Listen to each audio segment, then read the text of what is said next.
listener production. Hey, Tara Cassidy with you, and welcome to The Briefing. A highly infectious yet preventable illness has had a global resurgence.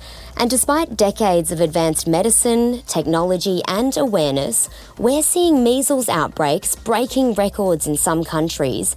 Even one concerned it's on the tipping point of endemic. No vaccine means wall-to-wall measles, means paediatric wards full of kids with measles-caused pneumonia, and that death rate. So how did we get here and how do we fix it? Find out in the second half of this episode. First though, let's get into the headlines with Chris Spiru. It's Monday the 5th of April.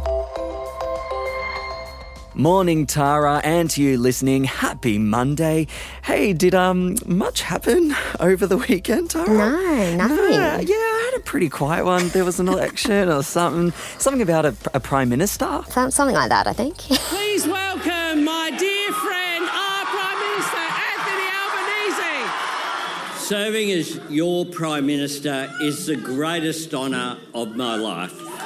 Yes, Labor and Anthony Albanese are in for another 3 years, having won in a landslide over Peter Dutton and the Liberal National Coalition, with leaders from around the world already coming out to congratulate Albo, including from the UK, New Zealand, France, Papua New Guinea and Ukraine.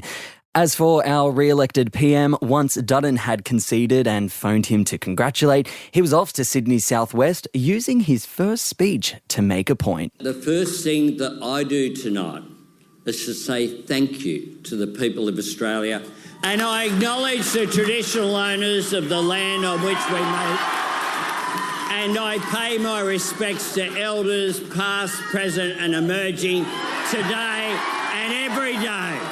Meanwhile, the Liberal Party is now in search of their new leader after Peter Dutton lost his Brisbane seat of Dixon as well to Labor's Ali France, making him the first opposition leader to ever lose their seat at an election. Now, we didn't do well enough during this campaign. That much is obvious tonight, and I accept full responsibility for that. Now, current frontrunners to take the top job are Shadow Treasurer Angus Taylor and acting Liberal leader Susan Ley, as well as potentially the Shadow Immigration Minister Dan Tehan and Shadow Defence Minister Andrew Hastie.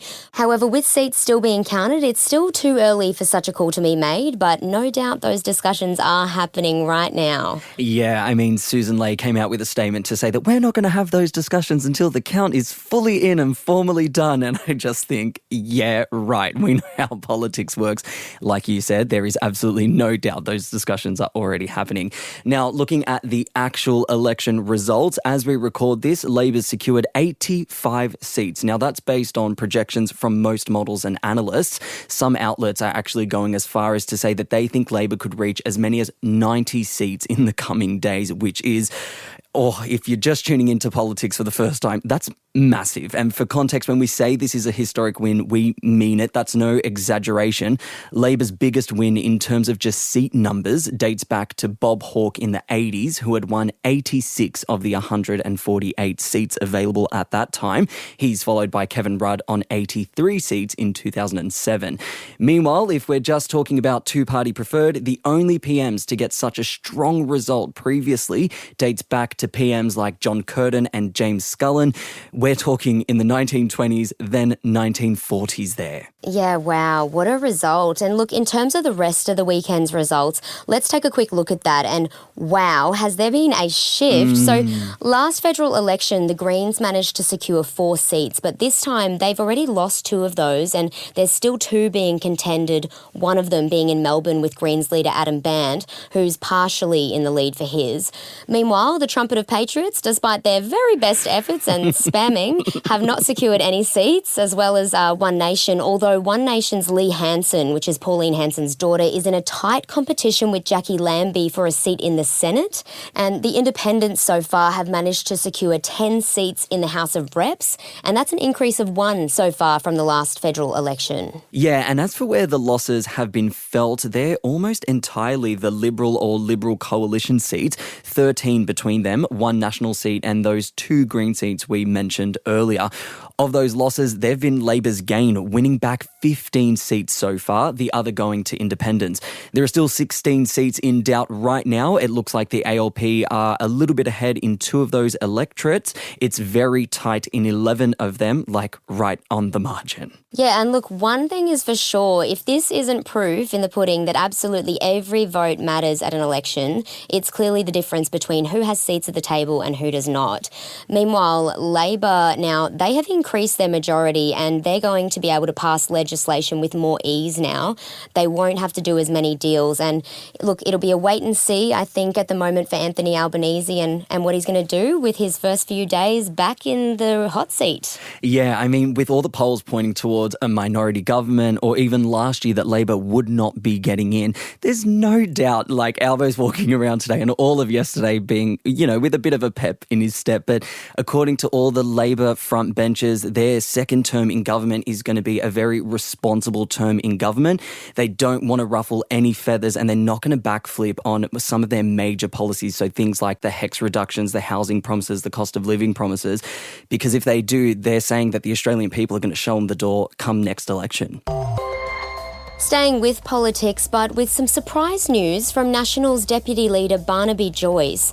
The former Deputy PM, who was comfortably re-elected in his northern New South Wales seat over the weekend, announced yesterday that he had been diagnosed with prostate cancer and was undergoing surgery today. The 58-year-old says he felt none of the symptoms, but first learnt of the diagnosis after taking a blood test at the request of his GP, with the cancer later confirmed through MRI and biopsy.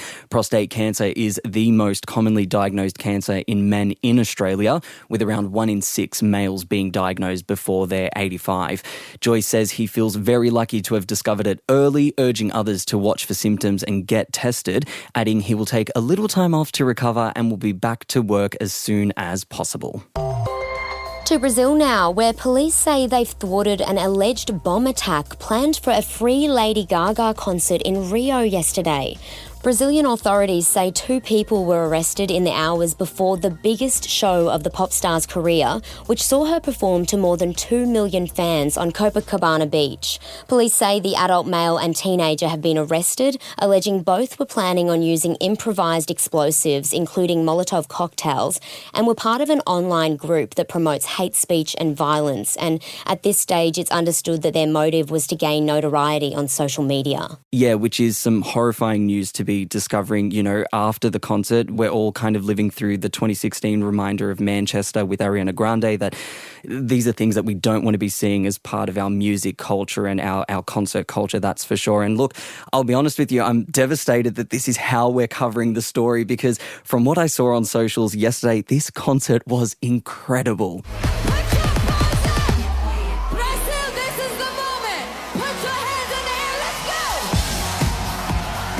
This was the highest attended concert by a female artist in history. So Lady Gaga has broken records in Rio yesterday.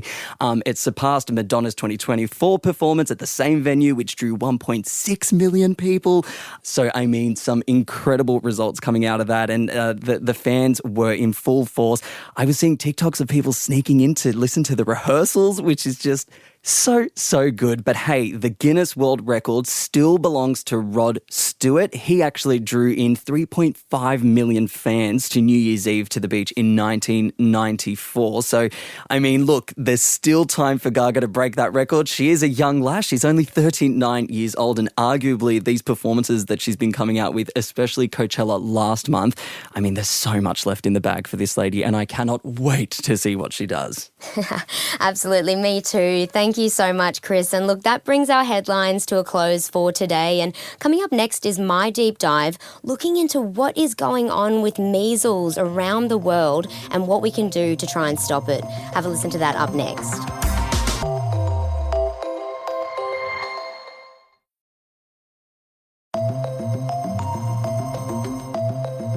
It's incredibly contagious, can be deadly, and yet despite being preventable, measles rates globally are on the rise. In the US, there's been over 900 cases, a number of deaths, including 2 kids, while in Australia, we're seeing cases in every state and territory except Tassie and the ACT so far. Victoria's recorded its highest numbers in a decade, and of the over 70 people who've caught it since Jan, many are kids, several younger than 4. Professor David Tscharke is an infectious disease expert and virologist at the Australian National Uni, and is among the medicos and health authorities that are worried that vaccine indifference and misinformed beliefs are spreading faster than the illness itself. David, thank you so much for joining me on The Briefing. Measles was once thought to be almost eradicated in countries with effective vaccination programs like Australia. Why are we seeing things go backwards? I guess the thing to say is that we've never managed to achieve eradication around the world. So even though we typically don't have measles circulating in Australia, we have consistently had imported cases. So that's people who acquire measles overseas and come back to Australia. I will say in general, globally, there is an uptick all over the place in measles, and that really just has to do with issues with measles vaccination. COVID and everything that happened during the pandemic interrupted a lot of global vaccination campaigns. Now, the other really big factor is the rise of the anti-vax movement. Again, largely as a result of the pandemic, it was a great start for them to hitch their wagon to people didn't like being vaccinated, and so they kind of fed off that anti-authority feeling. And I guess where you see that most right now is in the States. So the States was once measles free and now has probably at the moment it would be over 1,000 cases. Not surprisingly, the parts of the States where we're seeing those outbreaks are the places where vaccine rates are the lowest and where vaccine skepticism is the highest. And speaking of the US, we've seen their now top health official, Robert F. Kennedy Jr., at times shows support for the measles vaccine and other times raises safety concerns, which really fuels those anti-vaccination beliefs. Is that concerning as someone in the medical space? Oh, it's incredibly concerning. The particular safety risks that just won't die is that there is some link between the vaccine and autism. It's a particularly pernicious myth, if you like, that just keeps being propagated. It started by a single study which has been retracted. It's been removed from the record of science because the study was flawed. And in fact, the main person behind the study had an axe to grind. It's the worst kind of thing. And from that now, we have spent globally millions and millions of dollars on studies to look at that link, and every single one comes out as there is no link. So it just seems that there is no amount of work that can be done that can get everyone on board with that particular, I'm going to call it a fact. It is as good as a fact, right? If you were to say that we don't need to vaccinate against measles, then we would have no vaccination against measles. Every person in Australia would be infected by measles at some point before adolescence. Every single person would get measles. The world that the anti-vaxxers are talking about is a world where no one is vaccinated. And that is a world where everyone catches this disease and 1 in 1,000 of people, maybe more, maybe 2 to 3 in 1,000 will die. This is not a trivial disease. No vaccine means wall-to-wall measles, means paediatric wards full of kids with measles caused pneumonia and that death rate. I want to come back to that anti-vaccination beliefs in a sec. I just wanted to go back and talk about measles in general. Everyone knows the name measles. They've seen the photos. They know what it looks like. But I think if I had to ask someone to give an accurate description of it and how it's spread, a lot of people would get that wrong. Can you just give me the basics of what is it actually and how do we get it? The most important thing to know about measles, it is probably the most infectious disease we know, right? So the way I've heard it described, which I really like, is if 10 people walk into a room with an 11th person who has measles, 9 people will walk out with measles. Wow. Right? It is that infectious, right? And it's not even worth asking, is it airborne? Do you have to wash your hands? Do you have to do this, right? It's that infectious. Largely it is because it's airborne and it's a small virus and it hangs in the air, right? But I think it's one of those viruses where if you're sick with it, you're spreading a lot of it, and the infectious dose, so the amount that you have to take into your body to start the infection, is incredibly low. It's going to start like a lot of these sort of, non-specific viral infections, you're going to feel rubbish. You'll have a high fever, often a runny nose, often a bit of a cough, sometimes some diarrhea. And then the rash comes out. The things that we're more concerned about are the things that can happen, after that. Some people will get a very severe lung infection, a pneumonia. In fact, the pneumonia is a reason for a little over half of the deaths. And then the last of the really severe things that we worry about is the virus going up into the brain and causing an infection of the brain and encephalitis. So these things might seem rare, but remember, in a world where no one vaccinates, that is 6% of every person in Australia. And if you think about that vulnerable population we're talking about, that is typically around 1 year of life. And that means that there is a year for all babies who are going to be susceptible, right? If they're not protected, 6% of those will get, and in fact, they're even more vulnerable. Then on top of that, of course, there's people who are immunocompromised. Maybe that's your aunt who's had lymphoma or leukemia and has had therapy for that, and that leaves you severely immunocompromised. If we don't have any measles circulating, none of those people are going to get sick. Now, I wanted to come back to what we were talking about before. This is kind of the arguments that are made often by people within anti-vaccination circles, or specifically who perhaps don't believe in getting measles vaccinations, whether it be for themselves or their children. And I'd like to get your thoughts around some of these statements, if that's all right. Because so many people are vaccinated against measles, I or my child are protected via herd immunity. It's a really difficult one. At face value, right? The answer is yes, right? We need vaccine rates to be very high. They need to be about 95% to make sure that we're protecting everyone and we don't have circulating. Because it's so infectious, that reasoning only works while everyone else is vaccinated. But the thing about anti-vax beliefs is that they spread, maybe a bit like the measles. And perhaps the best example, again, you look where we have trouble with measles in Australia historically, and where there's trouble in the moment in the States, it's where there is people who start saying, well, I'm not vaccinating my child. So their neighbour doesn't do it. And then their neighbour doesn't do it, right? And before you know it, vaccination rates are, south of 80%. They're down in the 70s, they're down in the 60s. And remember, then your newborn child, before they're 1, is vulnerable.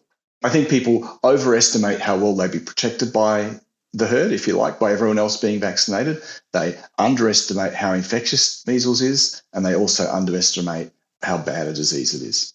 And another argument we hear is that vaccines are unsafe. They can have bad side effects. What do you say to people that think that way? I think that the important thing to understand is that every medicine you take, and that includes a vaccine, can have some adverse events, right? It does happen.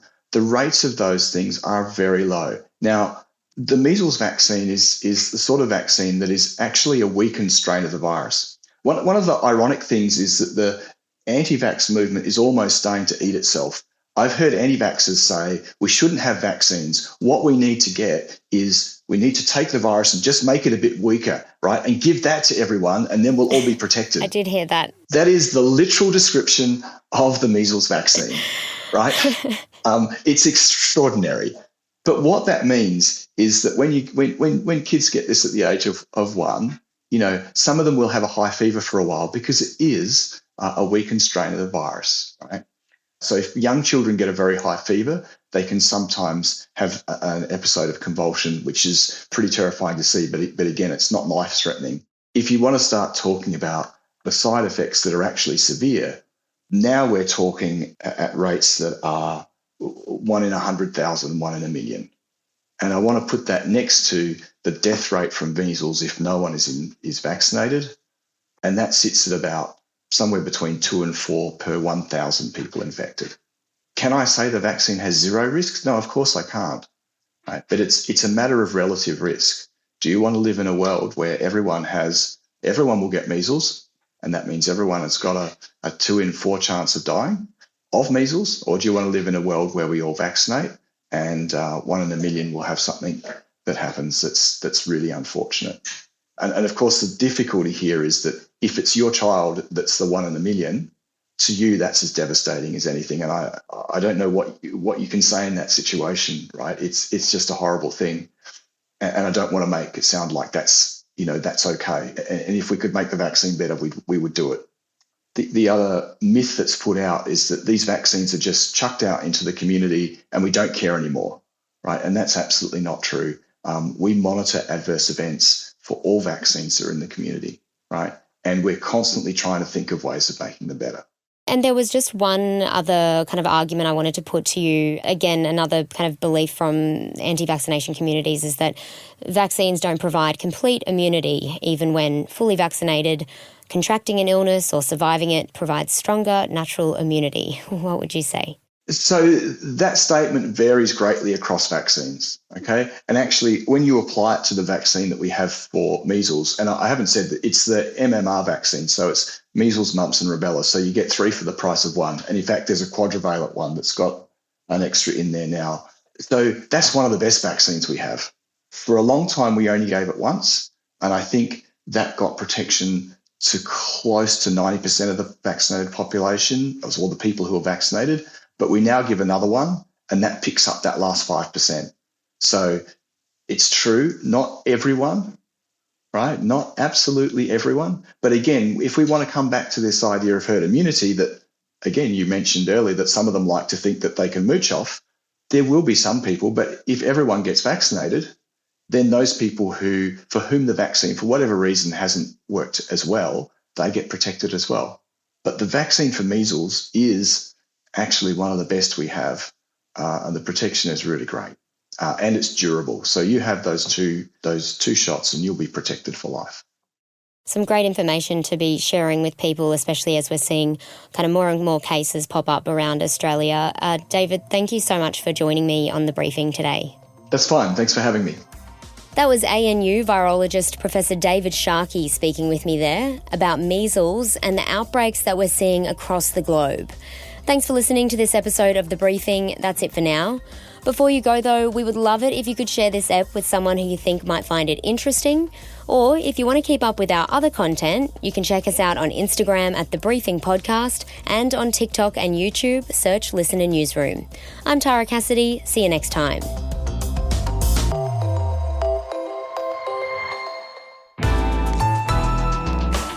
Listener.